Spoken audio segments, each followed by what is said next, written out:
So when Jesus came preaching the gospel of the kingdom of God, he was telling them that he was bringing to them a life that's based on faith from God, hope from God, love from God, that's different from all of that from man.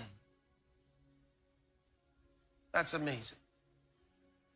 When you talk about divine love, you're dealing with the life and nature of God.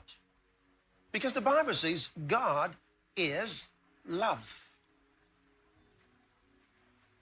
Anyone who doesn't love says doesn't know God, because God is love.